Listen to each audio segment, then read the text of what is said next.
اعوذ باللہ السمیع العلیم من الشیطان الرجیم اللہم صلی علی محمد عبدک و رسولک کما صلیت علی ابراہیم وبارک علی محمد وعلی آل محمد کما بارکت علی ابراہیم وعلی آل ابراہیم۔ اللہ اکبر کبیرہ والحمد للہ کثیرہ وسبحان اللہ بکرۃ واصیلا۔ رب اشرح لی صدری ویسر لی امری واحلل عقدۃ من لسانی یفقہوا قولی۔ اللہم انفعنا بما علمتنا وعلمنا ما ينفعنا وزدنا علما۔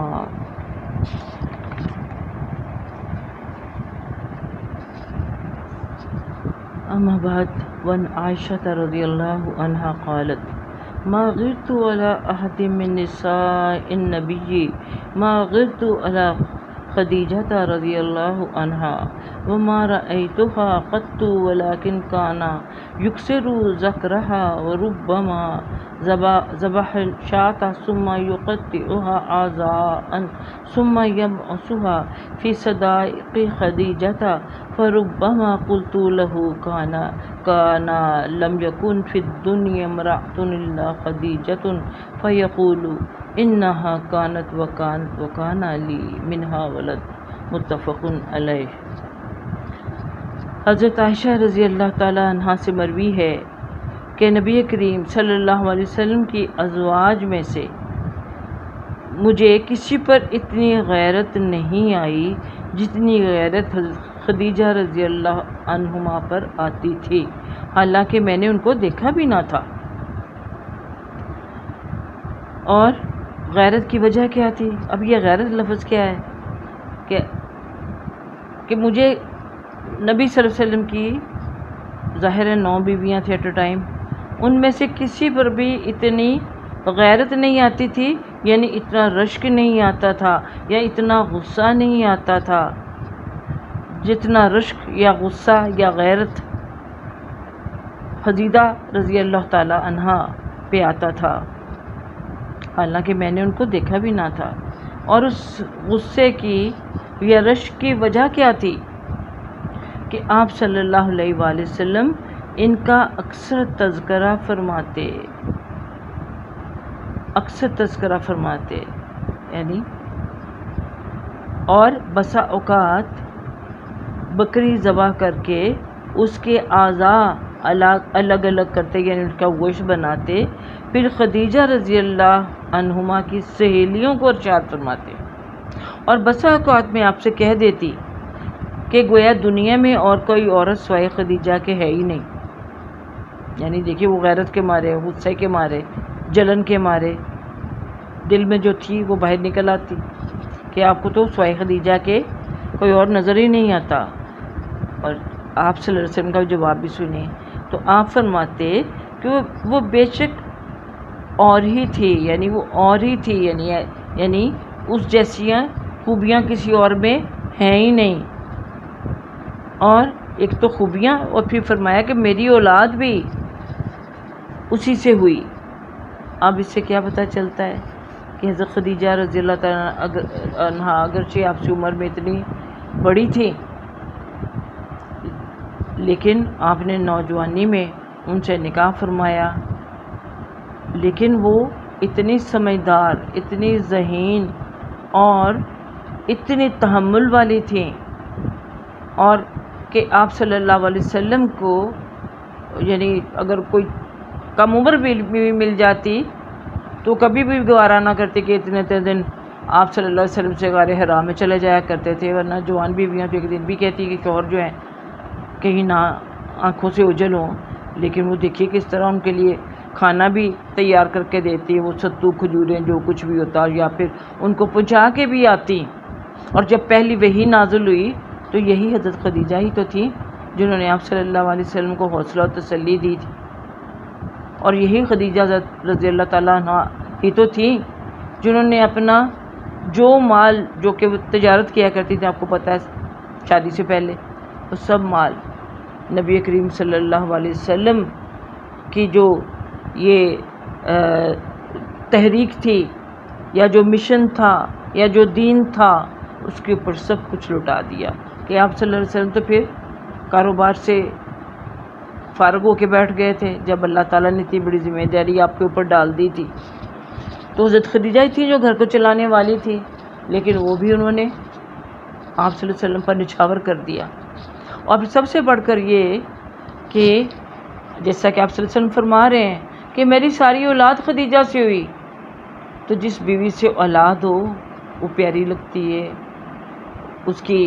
کیونکہ اس کی وجہ سے اللہ تعالیٰ مرد کی جو نسل ہے اس کو آگے بڑھاتا اور چلاتا ہے.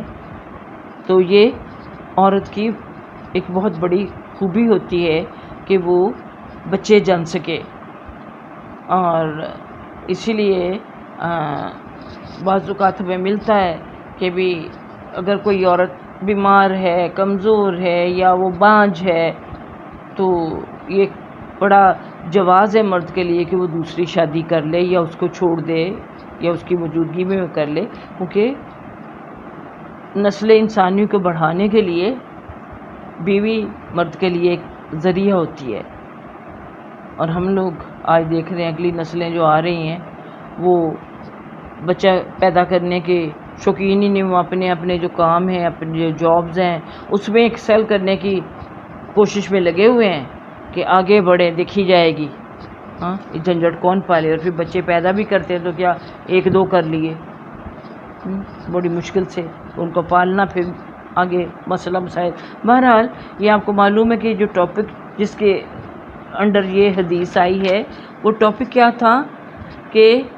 ماں باپ کے دوستوں، رشتہ داروں اور بیوی اور تمام وہ لوگ جن کا اکرام مستحب ہے، یعنی جن کی عزت کرنا انسان پہ لازم ہے. تو یہاں یہ جو حدیث ہمیں پڑھی ہے اس میں اس سارے جو ٹاپک ہے جن کا بھی یہاں ذکر کیا گیا ان میں سے بیوی کی جو سہیلیاں ہیں، یعنی بیوی کے جو رشتہ دار ہیں ان سے بھی اچھا سلوک کرنا، بیوی کی وجہ سے اس کی یاد کو قائم رکھنے کے لیے، اور خاص طور پہ جب بیوی خدیجہ جیسی اچھی ہو تو اس لحاظ سے یہ حدیث آئی ہے کہ آپ صلی اللہ علیہ وسلم خدیجہ رضی اللہ تعالیٰ کی دنیا میں جانے سے بعد بھی، آگے آپ دیکھیں گے رشتہ داروں کا بھی ذکر آئے گا، رشتہ دار ہی نہیں ان کی سہیلیوں کے ساتھ بھی اتنا اچھا آپ کا رویہ تھا، برتاؤ تھا کہ آپ جب کبھی بکری ذبح کرتے یعنی تو اپنی ضروریات یا اللہ کی راہ میں دینے کے لیے یہی ہوتا ہے، کچھ رکھ لیا زیادہ دے دیا، یہی آپ کا معمول ہوتا تھا. کبھی آپ کا ایسا موقع ملتا بھی کہ بکری کو ذبح کریں تو اس کو بھی گوشت بنا کے پھر اس حضرت خدیجہ کی سہیلیوں کے ہاں بھجواتے. تو یہ ایک روایت ہے کہ ہم بھی جیسے عید پر بھی اور آگے پیچھے تو ہم ایسا کام نہیں کرتے تو اپنے عزیزوں میں ہم بھیجتے ہیں، لیکن اب وہ بھی اپنے آہستہ آہستہ بھیجنا چھوڑ دیا ہوا ہے کہ سبھی تو کر رہے ہیں تو کیا بھیجنا، بس ہم ادھر سے بھیجیں گے ادھر سے وہ بھیجیں گے. لیکن یہ ایک اچھا بعض کو جیسچر بھی ہوتا ہے. بعض لوگ اب پہلے دن قربانی کرتے ہیں، کچھ اگلے دن کرتے ہیں، تو جنہوں نے آج نہیں کی ہوئی ان کی طرف آج آپ بھیج دیں، کل کو وہ آپ بھیج دیں، تو کوئی حرج نہیں اس میں. بھارت یہاں بتانا مقصود ایک تو یہ ہے کہ بیوی کے رشتہ دار یا ان کی سہیلیوں کے ساتھ یا اچھا سلوک کرنا، اور دوسری چیز یہ کہ اگرچہ خدیجہ رضی اللہ تعالیٰ دنیا میں نہیں بھی تھی تو عائشہ جیسی وہ بیوی جو کہ انتہائی محبوب تھی نبی کریم صلی اللہ علیہ وسلم کے لیے، تو ان کی محبت، ان کی جوانی، ان کا حسن سب کچھ اپنی جگہ، ہاں، لیکن جو خوبیاں خدیجہ رضی اللہ تعالیٰ میں تھی ان کا کے اعتراف اور ان کے اظہار کے طور پر آپ صلی اللہ علیہ وسلم ایسا کرتے تھے. لیکن ایسا کرنا حضرت عائشہ رضی اللہ تعالیٰ کو شاق گزرتا تھا کہ وہی سوکن جو تھیں ان کا دل میں کوئی جلاپا آ جاتا، یعنی آپ کو یہ گوارا نہیں ہوتا تھا کہ کسی اور بیوی کو ان پہ ترجیح دی جائے. دیکھیے حضرت خدیجہ کے بعد آپ نے شادی کی تو سودا رضی اللہ تعالیٰ عنہ سے کی تھی، وہ بھی کمر رسیدہ عورت تھی، اور ان کے تاکہ وہ بچوں کو سنبھال سکیں۔ تو اس کے بعد اللہ کے حکم سے یہ جو حالات اس کے تحت ابو بکر صدیق رضی اللہ تعالیٰ کی اتنی کم سن بیٹی کے ساتھ آپ صلی اللہ علیہ وسلم کا نکاح اور شادی رخصتی سارا کچھ ہوا، تو اللہ کی حکمت تھی۔ اور سب سے پہلے یعنی بطور ایک نوخیز بیوی کے، نوجوان بیوی کے آپ ہی آئیں، اور اس سے بھی بڑی بات کہ پہلی دونوں بیویاں پہلے سے شوہروں والی تھی، یہ کنواری تھی، تو یہ بھی بہت ان کے اندر ایک وہ تھی نبی صلی اللہ علیہ وسلم سے ان سے محبت کی وجہ، اور یہ بھی محبت کی وجہ کہ ابو بکر صدیق رضی اللہ عنہ کی بیٹی ہیں، لیکن اس کے باوجود ان کو خدیجہ پہ رشک آ جایا کرتا تھا۔ اچھا جی، اگلی جو حدیث ہے، یہ حدیث نمبر 345 ہم ابھی پڑھ رہے تھے، اور اسی کا ہی دوسرا پارٹ ہے جس میں کہ اب سہیلیوں کے علاوہ خدیجہ رضی اللہ عنہ کی بہن کا ذکر آ رہا ہے۔ اور ایک اور روایت میں ہے کہ جب آپ صلی اللہ علیہ وسلم بکری ذبح کرتے تو ان کو اتنا گوشت بھیجتے، ان کو یعنی آپ صلی اللہ علیہ وسلم کی یعنی حضرت خدیجہ رضی اللہ عنہ کی سہیلیوں کو، جو ان کو کافی ہوتا ہے ان کی فیملی کے لیے، ان کی جو ضرورت تھی، جو ان کی جتنی گنجائش تھی ان کو گوشت کی فیملی ممبرز کے لحاظ سے، تو فرمایا کہ اتنا گوشت بھیجتے جتنا کہ ان کو کافی ہوتا، کو سفائز کر جاتا، یعنی کہ وہ 2-4 روٹیاں نہیں بھیجتے تھے۔ اور ایک اور روایت میں ہے کہ اگر آپ بکری ذبح کرتے تو فرماتے اس کو خدیجہ کی سہیلیوں کے پاس بھیج دو، یعنی پوری کی پوری۔ اور ایک اور روایت میں ہے کہ حالہ بنت خویلد یعنی حضرت خدیجہ رضی اللہ عنہما کی بہن، حضرت خدیجہ بھی تو اپنے والد کے نام سے اگر ان کی کنیت لی جائے تو وہ حضرت خدیجہ بنت خویلد ہی کہتے ہیں نا ان کو، ان کے والد کے نام کے ساتھ۔ اور اصول بھی یہی ہے کہ اسلام کے اندر کہ ہر عورت جو ہے اس کو ساری زندگی اس کے باپ کے نام سے پکارا جانا چاہیے، یہ نہیں کہ شادی ہوتی ہم اپنا سر نیم بدل لیتے ہیں انگریزوں کی دیکھا دیکھی، کل کو اس شوہر کا انتقال ہو گیا، یہ شوہر نے چھوڑ دیا تو نئی شادی کر لی تو پھر نئے شوہر کا نام اپنے ساتھ لگا لیتے ہیں، یا پھر کچھ وہی نام پچھلا ہی چلتا رہتا کچھ لوگوں کا۔ تو اگر ایک ہی نام اور وہ باپ ہی کا نام ہے جو کہ دنیا میں بھی اور آخرت میں بھی چلنا چاہیے۔ اچھا جی، تو یہ ایک روایت میں ہے کہ حالہ، یہ خدیجہ کی بہن تھی، بنت خویلد یعنی حضرت خدیجہ رضی اللہ عنہما کی بہن نے رسول اللہ صلی اللہ علیہ وسلم سے گھر میں آنے کی اجازت طلب کی، یعنی وہ آئیں اور اندر آنے کے لیے دروازے پہ کھڑے ہو کے جیسے اصول ہے انہوں نے اندر آنے کی اجازت طلب کی، تو آپ نے ایسا محسوس کیا کہ خدیجہ اجازت مانگ رہی ہیں، یعنی آپ نے ان کی بہن جو تھی تو بہن کی آواز، ان کا لہجہ، ان کا اجازت مانگنے کا جو انداز تھا وہ بالکل ایسے لگا جیسے کہ حضرت خدیجہ کا انداز ہوتا تھا۔ تو ان کی یہ آواز سن کے اجازت مانگنے کی آپ صلی اللہ علیہ وسلم کو بہت خوشی ہوئی، اور فرمایا اللہ یہ تو حالہ بنت خویلد ہے، یعنی آپ کے تصور میں جیسے خدیجہ آ گئی تھی، تو کہتے ہیں کہ اللہ یہ تو حالہ بنت خویلد ہے، میں تو خدیجہ کے تصور میں کھو گیا تھا۔ دیکھیے پھر خدیجہ رضی اللہ تعالیٰ عنہ سے محبت اور ان سے جو تعلق کا معاملہ، اور پھر جو یہاں پہ بات جس کی طرف توجہ دلائی جا رہی ہے آپ کی بہن کے یعنی کے ساتھ جو آپ کا تعلق تھا حضرت خدیجہ کی وجہ سے، وہ ہمیں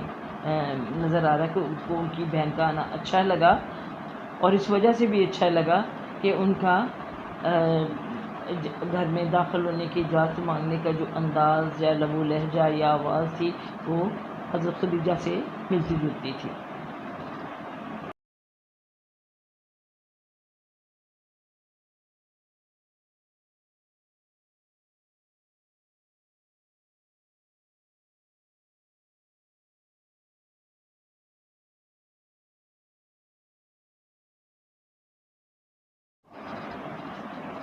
اچھا جی، آگے حدیث نمبر 346،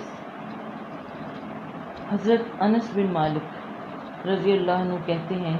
کہ میں جریر بن عبداللہ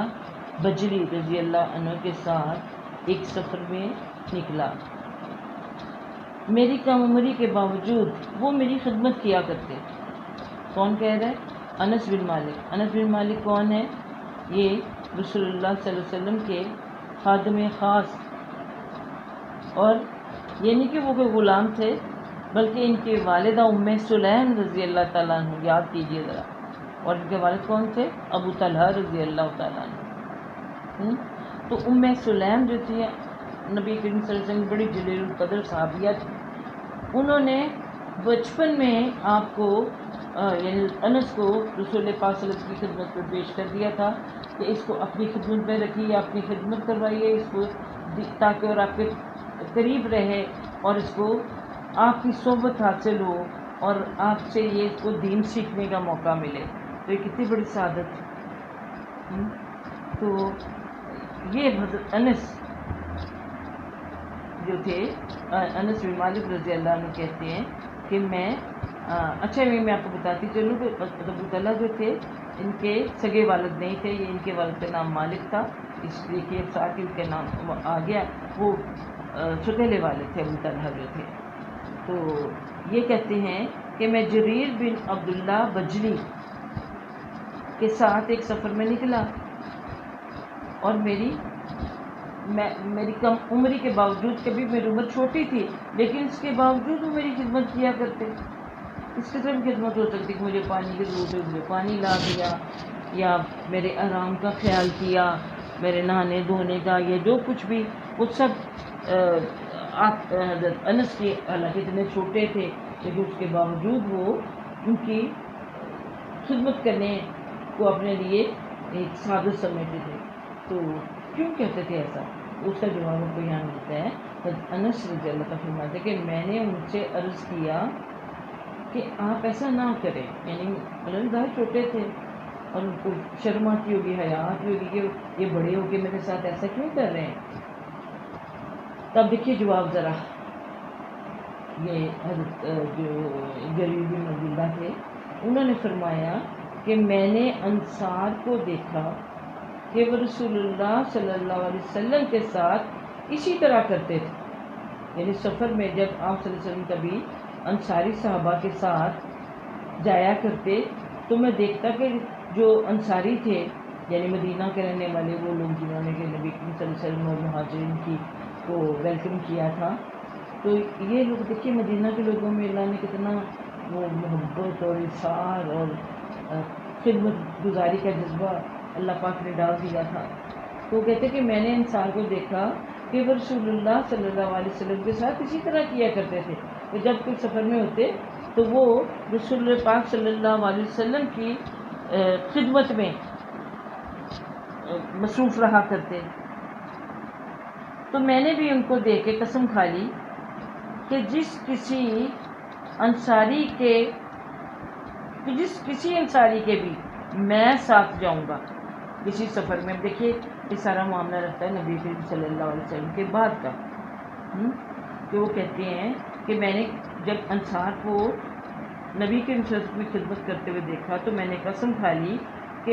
مجھے بھی جب کبھی موقع ملا اور کوئی انصار میرا ہم سفر ہوا تو میں اس کی خدمت کروں گا۔ کیوں اس کی خدمت کروں گا؟ کہ وہ رسول پاک صلی اللہ علیہ وسلم کی خدمت کرتے تھے۔ اس میں یہاں انہوں نے یہ نہیں کہا کہ میں دیکھوں گا جب مجھ کو بڑا ہوگا یا علم میں یا عمر میں یا تو پھر ہی میں کروں گا، نہیں، اگر وہ چھوٹے ہیں جیسے انس سے تو، اور اس کے باوجود اگر اس کا تعلق انصار میں سے ہے تو میں اپنے اس قسم کو نبھاؤں گا کہ میں اس کی خدمت کروں گا۔ کیوں کروں گا؟ کہ نبی صلی اللہ علیہ وسلم کی خدمت کے صلے میں، کہ انصار نے نبی صلی اللہ علیہ وسلم کی خدمت کی تو میں اس خدمت کے عوض میں انصار کی خدمت کروں گا۔ اور یہ وہ لوگ تھے انصار جنہوں نے اپنے جان و مال رسول پاک صلی اللہ علیہ وسلم پر ہر چیز جو تھی وہ قربان کر کے رکھتی تھی۔ تو کتنی بڑا یہ شرف اللہ نے ان کو عطا کیا. تو پھر آپ صلی اللہ علیہ وسلم کے ان 60 صحابی کی عزت کے لیے کہ انہوں نے رسول پاک صلی اللہ علیہ وسلم کی عزت کی ہے، تو چاہے وہ نبی صلی اللہ علیہ وسلم کے خادم تھے یا عمر میں چھوٹے تھے، لیکن یہ عبداللہ جریر بن عبداللہ جو تھے یہ ان کی خدمت اس لیے وہ کرتے تھے. تو اس سے بھی ہمیں کیا پتہ چلتا ہے کہ وہ لوگ جن کی نسبت رسول پاک صلی اللہ علیہ وسلم سے ہو گئی، ان کی خدمت کرنا، ان کی احترام کرنا بھی اس باب کی جو ریکوائرمنٹ ہے اس کے لحاظ سے ہر مسلمان پر واجب ہوتی ہے. اب یہ نہیں کہ نبی صلی اللہ علیہ وسلم سے تو محبت کا دعویٰ کرے، لیکن ان کے جو ساتھی تھے، ان کے جو صحابی تھے یا صحابیوں کے بعد آنے والے تابعین تھے، ان کی ہم عزت نہ کریں، ان کو کچھ نہ سمجھیں، تو یہ بات نہیں ہے. اچھا جی، اب باب نمبر 43 بابو اکرام اہل بیتی رسول اللہ صلی اللہ علیہ وسلم. قال اللہ تعالی انما یرید اللہ لیذہب عنکم الرجس اہل البیت ویطہرکم تطہیرا. رب ذوالجلال والاکرام نے ارشاد فرمایا سورۃ الاحزاب میں کہ اللہ تعالیٰ یہ چاہتے ہیں کہ تم سے گندگی کو دور کر دے، اہل بیت، اور تم کو پاک کر دے. تو یہ باب جو ہے کس کے بارے میں ہے؟ رسول اللہ صلی اللہ علیہ وسلم کے اہل بیت کے متعلق، یعنی ان کے گھر والوں کے بارے میں کہ ان کی عزت اور اکرام کرنا عام مسلمان کے لیے کتنا ضروری ہے، اور ان کے فضائل کیا ہیں، ان کی فضیلت کیا ہے، بڑائی کی وجہ کیا ہے. دیکھیے، پہلے ہم نے پچھلا جو باب تھا اس میں نبی صلی اللہ علیہ وسلم کے جو پہلے جو عزیز و اقارب ہیں، آپ صلی اللہ علیہ وسلم کے جو بیویاں ہیں اور ان کے وہ لوگ، یعنی جو تمام لوگ یعنی جن کا اکرام ہمارے اوپر واجب ہے، ان کا اپنے بیان پڑھا. اور اب آ گیا ہے کہ اب بیویوں کے ضمن میں اب خدیجہ کا تذکرہ بار بار سنا پڑا. تو اب آگے یعنی آپ کے جتنے بھی گھرانے کے لوگ ہیں ان کے بارے میں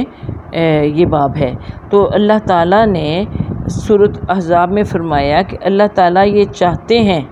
کہ تم سے گندگی کو یا ناپاکی کو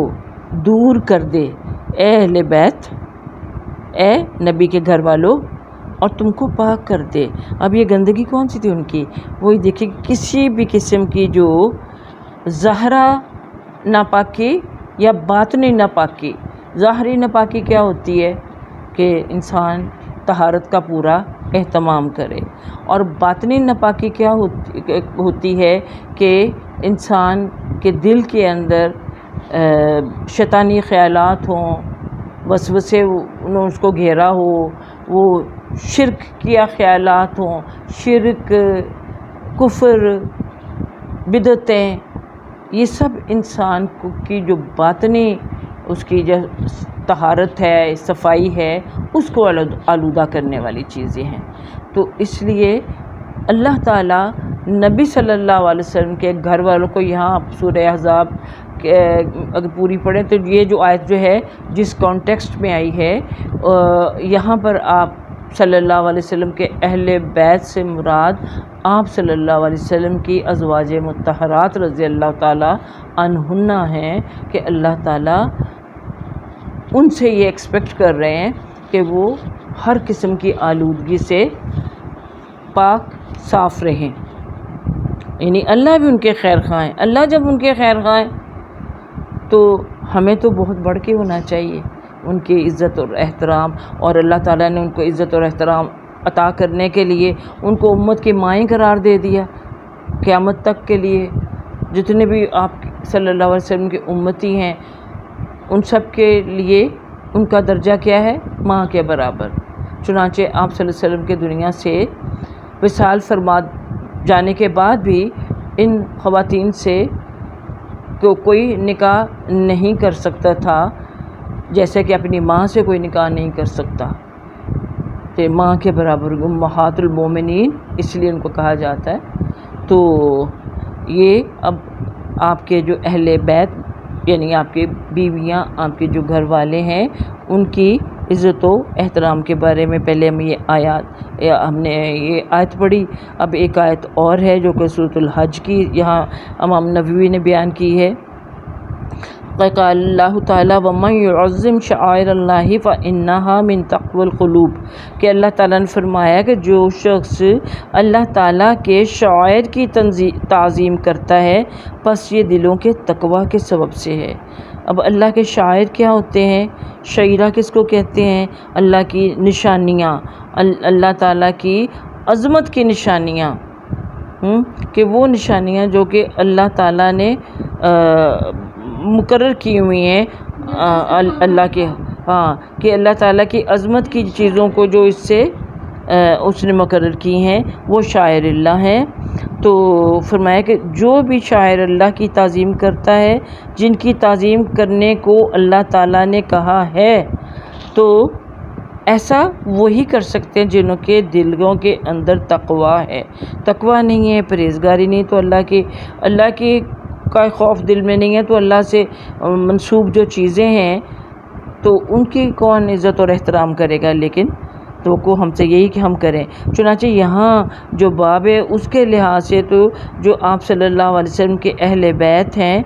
ان کو بھی اللہ کی نشانیوں میں سے ہی گنا گیا ہے، اور لہٰذا ان سے محبت کرنا ہمارے ایمان کا حصہ ہے. تو اس ضمن میں اب یہ حدیث نمبر 347 سب سے پہلے ہم پڑھ رہے ہیں کہ یزید بن حیان کہتے ہیں کہ میں اور حسین بن صبرہ اور عمر بن یہ پورا اور اگلے پیج پہ آ گیا. حسین بن صبرہ اور عمر بن حسین اور یعنی مسلم حضرت زید بن ارقم رضی اللہ عنہ یعنی حاضر ہوئے. تو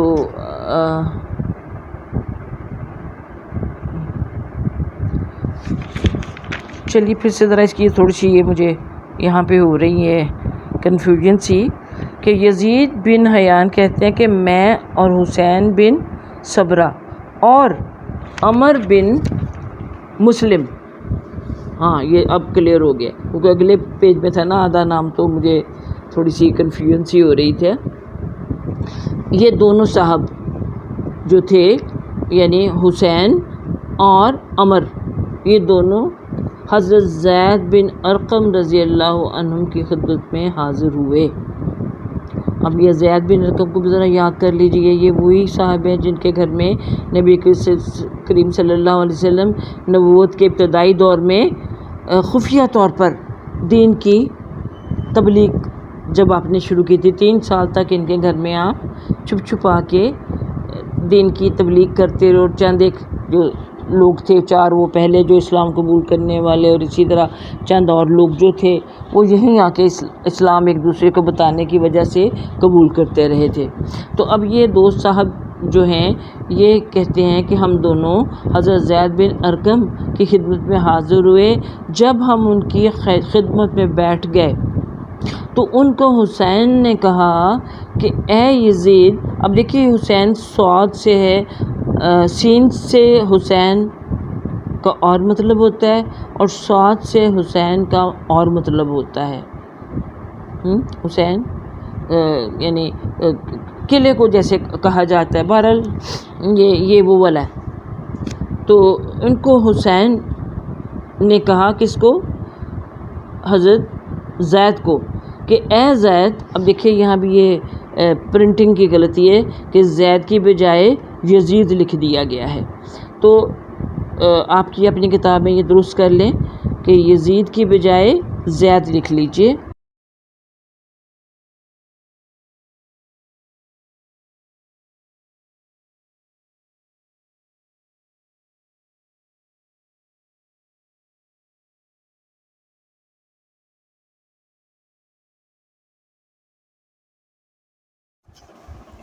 تو انہوں نے حسین نے کہا کہ اے زید، آپ نے بہت سی بھلائیاں پائی ہیں،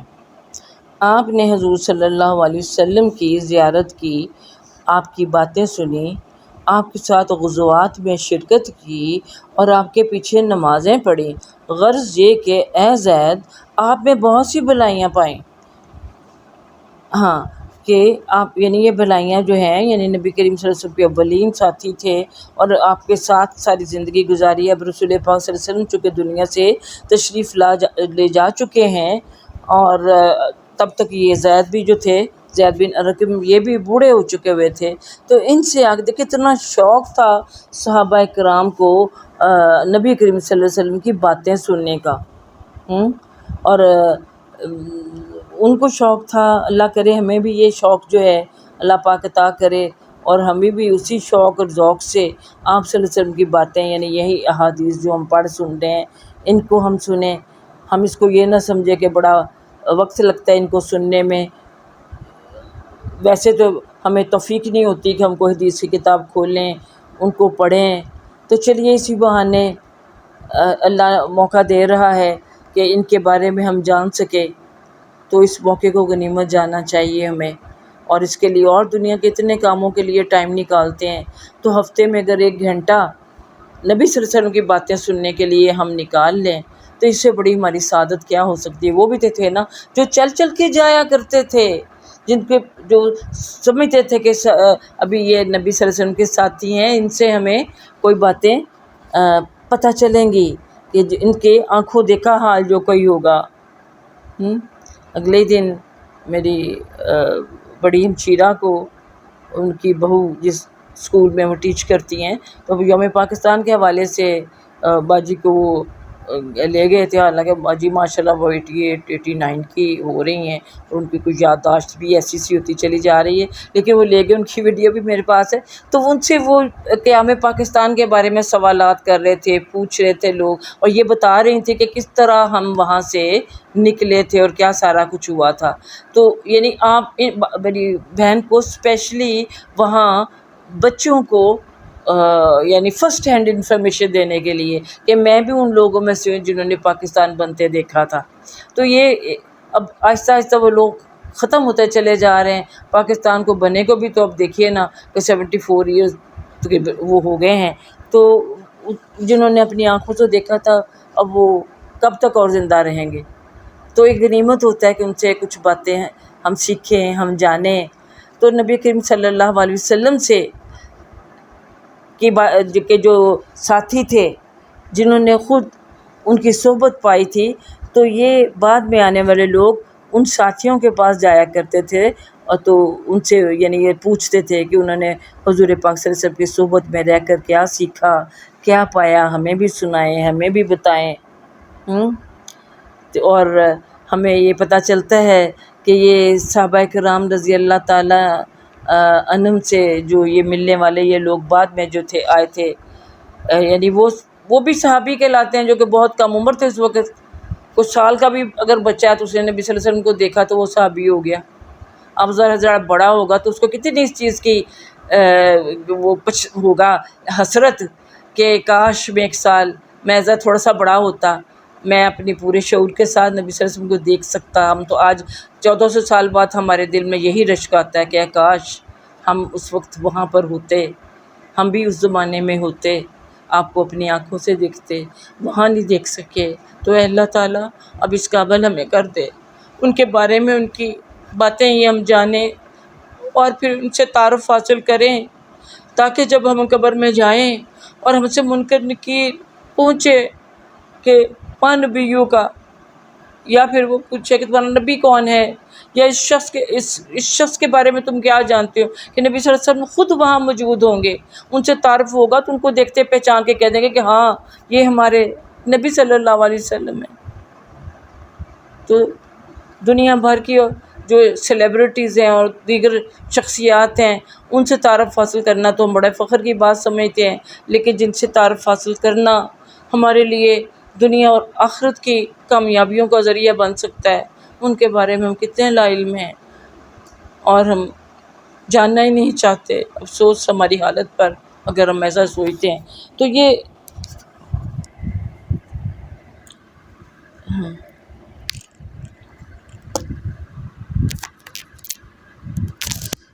تو یہ جو بعد میں آنے والے صحابہ تھے وہ پھر اس لیے بھی پوچھتے تھے جا کے کہ ان کو رشک آتا تھا اپنے سے پہلے گزروگوں کی، جنہوں نے نبی کریم صلی اللہ علیہ وسلم کی ڈائریکٹ صحبت پائی ہوئی تھی، ان پر یہ لوگ رشک کیا کرتے تھے۔ تو انہوں نے آپ سے کہا کہ اے زید، آپ نے بہت سی بھلائیاں پائی ہیں، آپ نے حضور صلی اللہ علیہ وسلم کی زیارت کی، آپ کی باتیں سنی، آپ کے ساتھ غزوات میں شرکت کی اور آپ کے پیچھے نمازیں پڑھیں۔ غرض یہ کہ اے زید، آپ نے بہت سی بھلائیاں پائیں، ہمیں کوئی ایسی بات سنائیں جو آپ نے رسول اللہ صلی اللہ علیہ وسلم سے سنی ہو۔ حضرت زید رضی اللہ عنہ نے کہا کہ اے بھتیجے، میری عمر بڑی ہو گئی اور زمانہ بھی میرا کافی گزر گیا، یعنی اتنی پرانی باتیں جو ہیں، اور میں رسول اللہ صلی اللہ علیہ وسلم کی بعض باتیں بھول گیا جو مجھے یاد تھیں، یعنی بڑھاپے میں وہ یادداشت ویسی تو نہیں رہتی، الا یہ کہ اللہ تعالیٰ اگر نواز دے کسی کو اپنی اچھی یادداشت سے، ویسے تو عموماً ارذل العمر جس کو کہا گیا اس میں سب سے پہلا ٹگ یادداشت پہ ہی ہوتا ہے، باقی اعضاء بھی متاثر ہوتے ہیں، اسی طرح یادداشت بھی، ذہن بھی۔ تو انہوں نے کہا کہ میں رسول اللہ صلی اللہ علیہ وسلم کی بعض باتیں بھول گیا جو مجھے یاد تھیں، پس جو باتیں میں بیان کروں ان کو قبول کر لو، یعنی قبول کر لو، توجہ سے سنو۔ تو جو باتیں میں بیان کروں جو مجھے یاد ہیں یا تم سے بتاؤں تو ان کو توجہ سے سنو، اور جو یعنی توجہ سے سنو اور پھر سن کے عمل بھی کرنا، اور جو نہ بیان کروں یعنی جو میں بھول گیا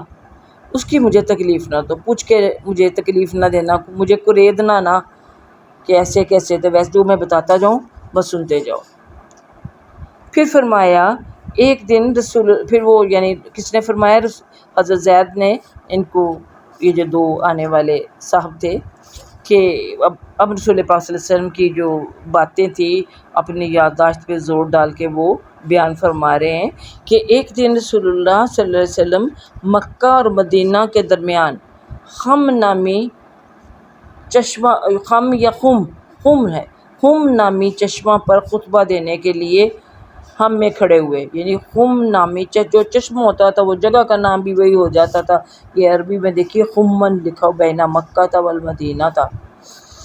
تو مکہ اور مدینہ کے درمیان خم نامی چشمہ پر خطبہ دینے کے لیے ہم میں کھڑے ہوئے، یعنی ہم اکٹھے وہاں پر تھی تو آپ صلی اللہ علیہ وسلم خطبے کے لیے کھڑے ہو گئے، بس آپ صلی اللہ علیہ وسلم نے اللہ تعالیٰ کی حمد و ثنا بیان فرمائی۔ یہ بھی آپ خطبے سے پہلے اللہ کی حمد و ثنا کیا کرتے تھے، ہمیں بھی ایسا ہی چاہیے کہ جب کوئی خطبہ ہو، کوئی بات آگے پہنچانی ہے تو ہم بھی اللہ تعالیٰ کی حمد و ثنا پہلے کریں اور اس کے بعد پھر وہ بات شروع کریں، اور واضح و نصیحت اور تذکیر فرمائی، اور پھر فرمایا کہ اما بعد،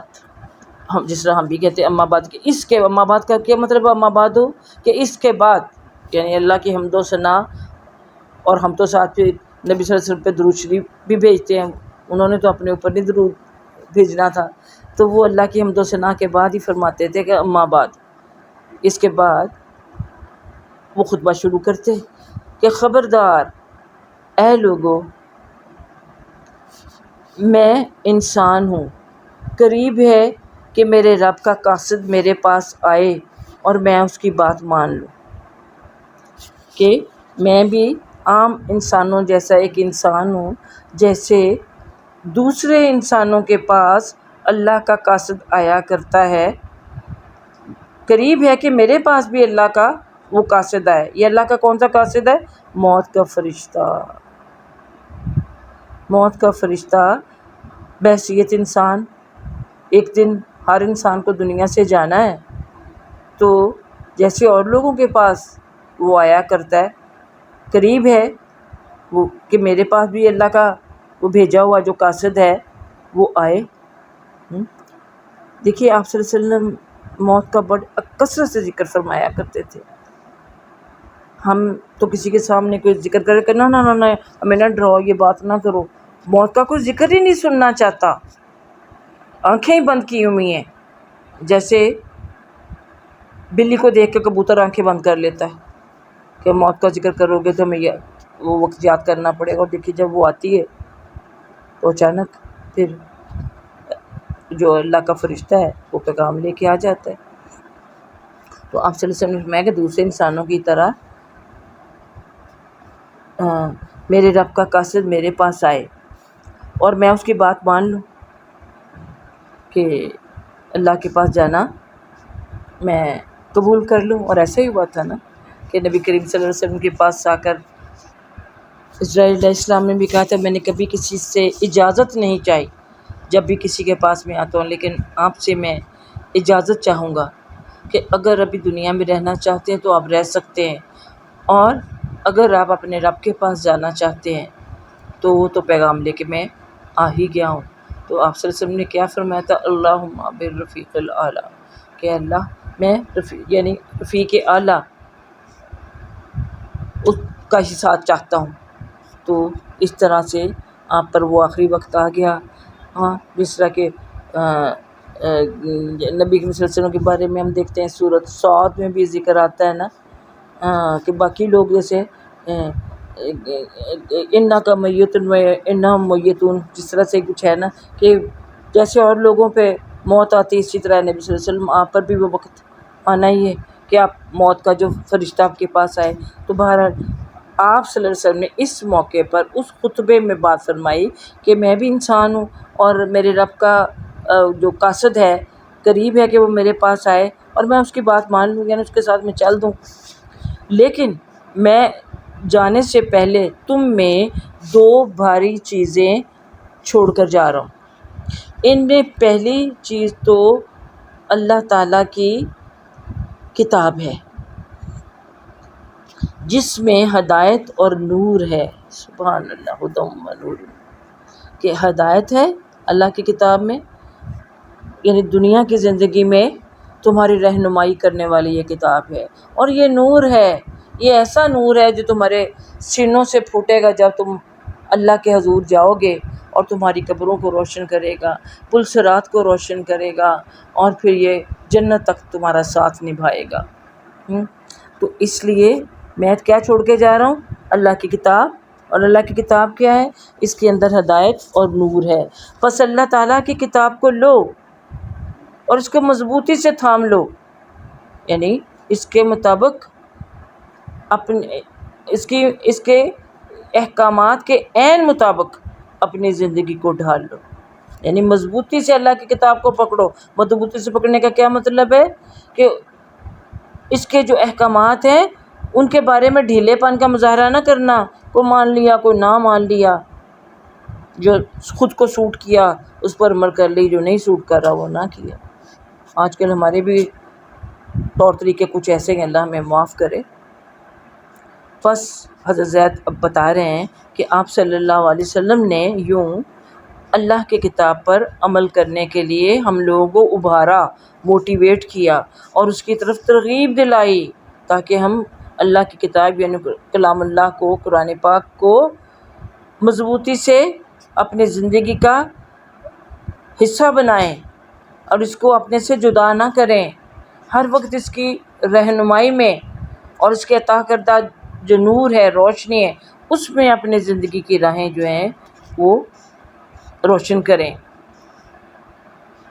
پھر فرمایا اور دوسری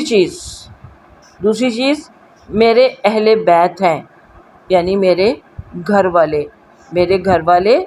اور یعنی میرے گھر والے بھی اور گھرانے والے بھی، یعنی سارے میں ان کے آپ صلی اللہ علیہ وسلم کے جو رشتہ دار ہیں وہ اس میں شامل ہو جاتے ہیں، کہ نہ صرف بالکل امیجیٹ گھرانہ بلکہ جو آپ کے خاندان قبیلے والے بھی ہیں۔ میں تم کو اپنے اہل بیت کے سلسلے میں اللہ تعالیٰ سے ڈراتا ہوں، یعنی اہل بیت کا بھی احترام تم پر لازم ہے۔ اگر تم نے ان کا ادب اور احترام نہ کیا تو اللہ تعالیٰ تم سے ناراض ہو سکتا ہے، اس لیے میں اللہ تعالیٰ کی ناراضگی سے تمہیں ڈراتا ہوں۔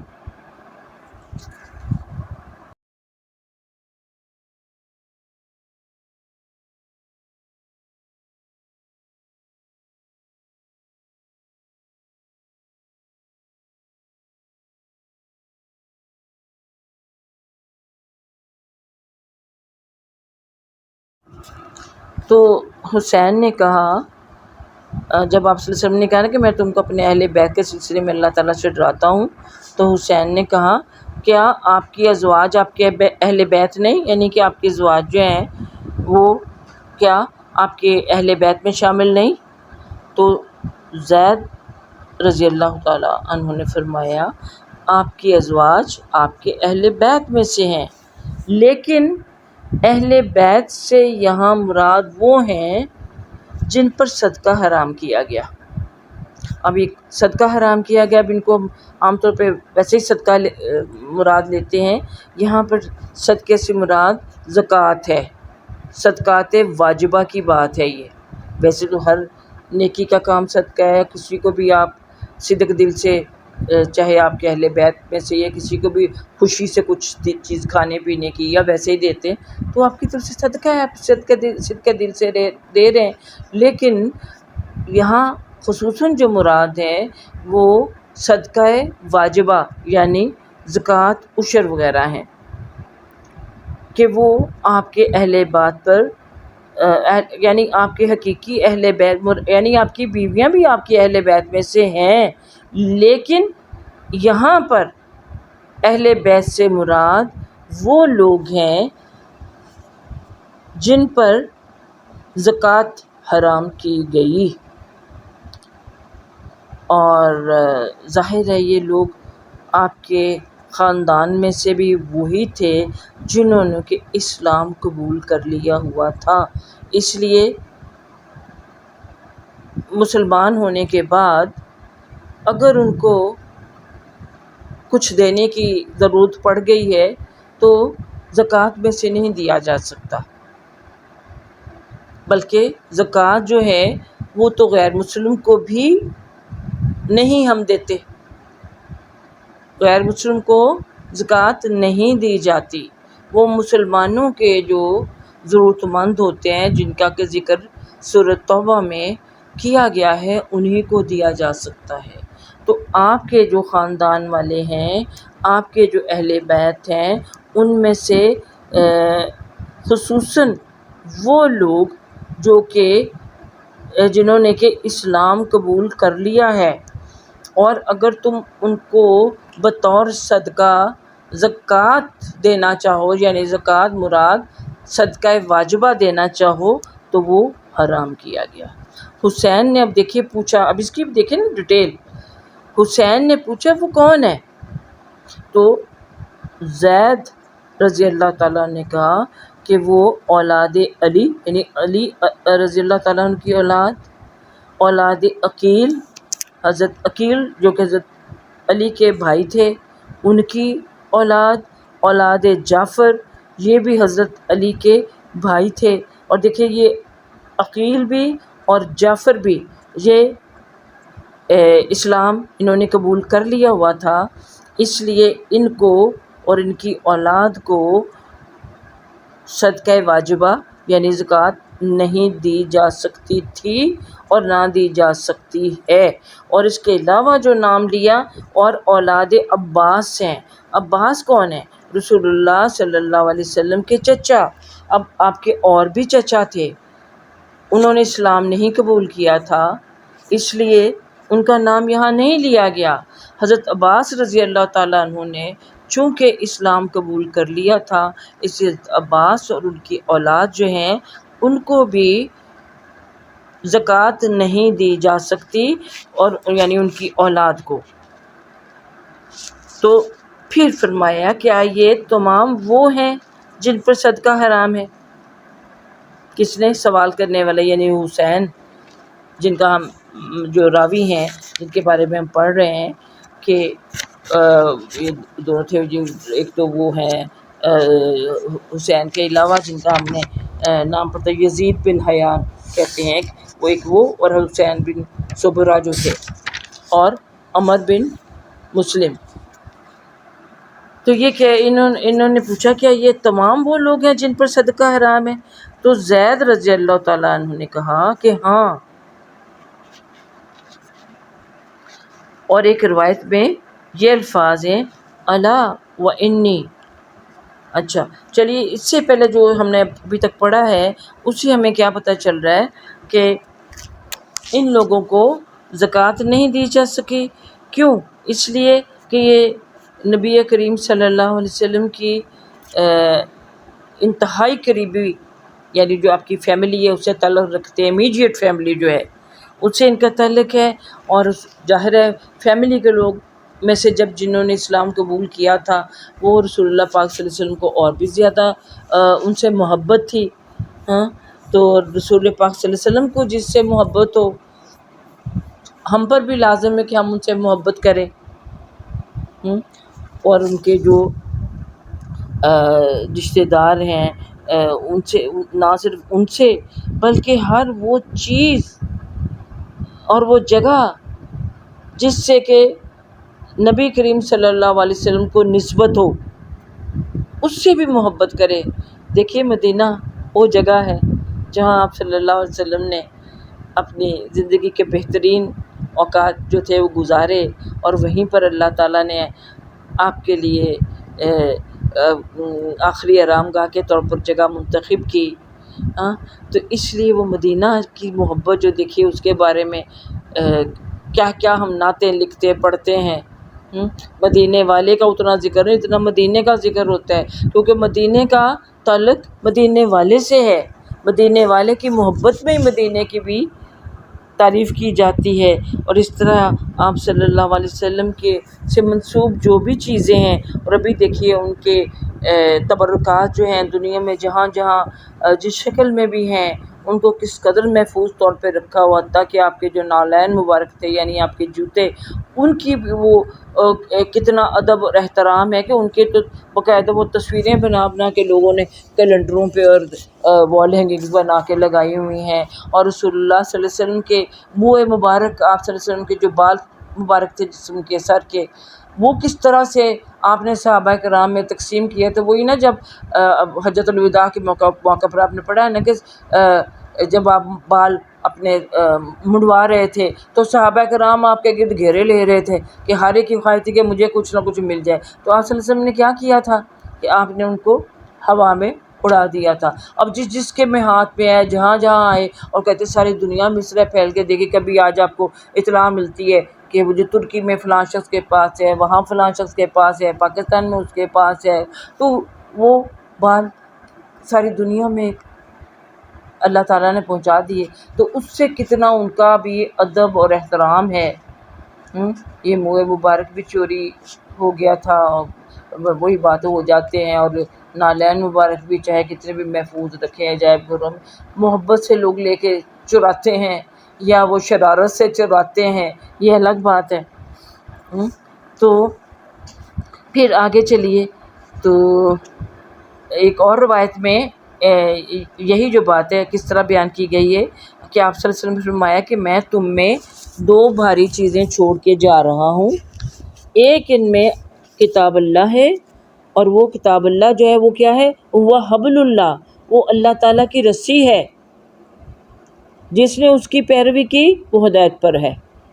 اور جس نے اس کو چھوڑا وہ گمراہی پر ہے۔ اللہ کی رسی، جس کے کہا گیا نا کہ ایک اس کا سرا اللہ کے ہاتھ میں ہے اور ایک سرا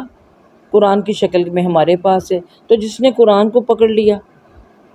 قرآن کو تھام لیا، اس پر عمل کر لیا، تو گویا کہ آپ نے اس رسی کا دوسرا سرا تھام لیا۔ اب سوچئے آپ کا کنیکشن اللہ کے ساتھ کس طرح سے قائم ہو گیا کہ ایک طرف آپ کے ہاتھ میں وہ رسی ہے، دوسری طرف اللہ تعالیٰ کے ہاتھ میں رسی۔ اللہ اکبر کبیرہ، اللہ نے کتنا بڑا اعزاز دیا ہے ہمیں قرآن پاک جیسی کتاب عطا کر کے۔ تو فرمایا جس نے اس کو چھوڑا وہ گمراہی میں ہے۔ اور گمراہی آپ کو بتا اندھیرا ہی ہے۔ اب آگے حدیث نمبر 348 جو اس باب کے آخری حدیث ہے۔ حضرت عبداللہ بن عمر رضی اللہ تعالیٰ عنہما سے روایت ہے کہ ابو بکر صدیق رضی اللہ عنہ نے فرمایا کہ حضرت ابو بکر صدیق رضی اللہ عنہ نے فرمایا یعنی اور بتایا کہ یہ انہی پر یعنی ابو بکر پر ہی موقوف ہے، یعنی ان پر یہ بات ختم ہو جاتی ہے کہ ان کے بتانے پر یعنی مزید کسی کو کچھ بتانے کی ضرورت نہیں ہے کہ تم محمد صلی اللہ علیہ وسلم کا ان کے اہل بیت کے سلسلے میں خیال رکھو، یعنی ان کے گھر والوں کا خیال رکھو۔ دیکھیے آپ کو کتنا خیال تھا کہ آپ قرآن میں بھی آ گیا کہ میں تم سے کیا چاہتا ہوں، مودۃ فی القربیٰ، میں تم سے اپنے قرابت داری کی محبت چاہتا ہوں۔ اپنے جو دشمن خاندان والے تھے ان کو یہی کہا تھا نا کہ یہ تو خیال کرو کہ میں تمہارا قرابت دار ہوں۔ تو اب یہ کہ ان کا یعنی آپ صلی اللہ علیہ وسلم کی عزت، ان کا احترام، ان سے محبت کا جو معاملہ ہے وہ اس چیز پر ڈپینڈ کرتا ہے کہ ہم ان کے اہل بیت کا کتنا خیال کرتے ہیں۔ دیکھیے پہلے تو جو یہ سادات تھے یعنی یہی جو آپ نے پڑھے حضرت علی، حضرت کی، حضرت جعفر، حضرت عباس اللہ کی جو اولادیں ہیں ان کی جو ان کو سید کہتے تھے اور سید ابھی بھی کہتے ہیں، اور اتنا عزت اور احترام بہت لوگ کیا کرتے، ابھی بھی کرتے ہیں۔ ان کی تو جو ماننے والے ہیں وہ ان کو الٹے پاؤں چلتے ہیں، یعنی ان کو پیچھا بھی نہیں کرتے، تو اتنا احترام کیا جاتا تھا، اور ابھی بھی کرنے والے تو کرتے ہیں، لیکن اب بہت سے وہ جعلی بھی بن گئے ہیں، اس لیے پتہ کوئی نہیں چلتا کہ صحیح سید کون ہے اور کون نہیں ہے، پر پتہ ہو تو پھر ان کے لیے تو آپ کو پتہ چل گیا نا، ان کے لیے یہ زکوٰۃ جو ہے وہ حرام ہے، ان کو نہیں دی جانی چاہیے۔ دوسری بات جو یہاں پر قابل غور ہے وہ یہ کہ آج کل وہ دیکھیے کہ یہی وہ جن کی عزت اور احترام کا ہمیں اس قدر کہا گیا ہوا ہے، انہی کا ہم دیکھتے ہیں کہ آپ صلی اللہ علیہ وسلم کی کچھ ہی عرصہ بعد اتنا بڑا سانحہ یعنی کربلا والا جو معاملہ وہ پیش ہوا، اور اس میں دیکھیے اس سے پہلے یعنی یہاں کربلا میں حسین رضی اللہ عنہ کو قتل کیا گیا، اور اس سے پہلے حسن رضی اللہ عنہ کو یعنی ان کی وفات ہوئی، ان کو قتل کیا گیا۔ تو یہ سارا کیا تھا؟ یہ سارے بھی مسلمان ہی تھے نا، تو کیا ان کے ساتھ انہوں نے معاملہ کیا آپ کے گھر والوں کے ساتھ، اور ابھی بھی ہم دیکھتے ہیں۔ لیکن وہی بات ہے کہ یہ محبت و تعظیم کا مطلب نہیں ہے کہ یہ اہل بیت جو ہے ان کو معصوم مان لیا جائے اور ان کی شان میں غلو کیا جائے، جیسا کہ اہل تشیع جو ہیں ہمارے شیعہ بہن بھائی ان کا رویہ ہے کہ ان کے سارا جو دین کی جو بنیاد ہے وہ غلو پر ہی مشتمل ہے، اور یہ کہ ائمہ اہل بیت ہیں، جو اہل بیت کے جو امام ہیں ان کی معصومیت کے اوپر ہی وہ اس کو بنیاد بناتے ہیں کہ وہ معصوم ہیں، امام جو ہیں 12 امام جو ہیں۔ حالانکہ چاہیے تو یہ تھا کہ نبی صلی اللہ علیہ وسلم اور ان کی اولاد جو ہے ان سے محبت و تعظیم کا یہی مطلب لیا جاتا کہ ان کے جو سیرت و جو کردار ہیں ان کو جانا جاتا، اور ان پر ان کو اپنایا جاتا، اور ان کی جو تقویٰ تھا، ان کی جو یعنی اعمال صالحہ تھے، ان کی وجہ سے ان کی محبت کو اپنے دل میں ہم بسائے رکھتے، نہ یہ کہ ایک مخصوص یعنی خاندان جو ہے اس کے یعنی چند افراد کے ساتھ اپنی جذباتی وابستگی ہم رکھ لیں اور ان کی شان میں غلو کرتے چلے جائیں، اور علیحدہ سے ہی اپنے آپ کو قرار دے کے سارا ہی آپ دیکھ لیجئے، ابھی محرم گزرا ہے کیا کچھ نہیں ہوتا رہا۔ تو یہ اہل بیت سے محبت کا جو معاملہ ہے اس میں غلو کا مطلب کیا ہوتا ہے؟ ایگزیجریٹ کرنا، اس انتہا کو نہیں پہنچنا چاہیے۔ تو اللہ تعالی ہمیں دین کے معاملے میں بھی اور ہر معاملے میں اعتدال کی راہ اختیار کرنے کی توفیق عطا فرمائے۔ وآخر دعوانا الحمد للہ رب العالمین۔ اللہم صلی علی محمد وازواجہ وذریتہ کما صلیت علی ابراہیم وبارک علی محمد وازواجہ وذریتہ کما بارکت علی ابراہیم انک حمید مجید۔ اللہم ارنا الحق حقا وارزقنا اتباعہ وارنا الباطل باطلا وارزقنا اجتنابا۔ اللہم حببنی الیک وإلی ملائکتک وإلی انبیائک وجمیع خلقک۔ اللہم انی اسألک حبک وحب من یحبک وحب عمل یقربنی الی حبک۔ رب ارحمہما کما ربیانی صغیرا۔ ربنا ھب لنا من ازواجنا وذریاتنا قرۃ اعین واجعلنا للمتقین اماما۔ ربی اوزعنی ان اشکر نعمتک انعمت علی وعلی والدی وان اعمل صالحا ترضاہ وادخلنی فی رحمتک فی عبادک الصالحین۔ ربنا آتنا فی الدنیا حسنۃ وفی الآخرۃ حسنۃ وقنا عذاب النار۔ ربنا لا تزغ قلوبنا بعد إذ هديتنا وهب لنا من لدنك رحمة إنك أنت الوهاب۔ اللهم إني أسألك علما نافعا رزقا طيبا وعملا متقبلا۔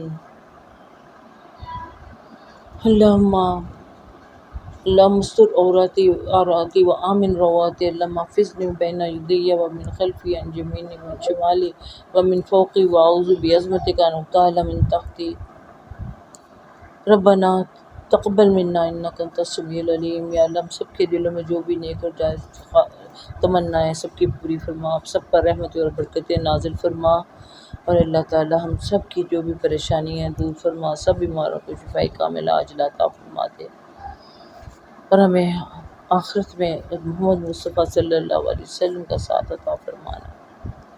سبحانک اللہم و بحمدک نشہد ان لا الہ الا انت نستغفرک و نتوب الیک۔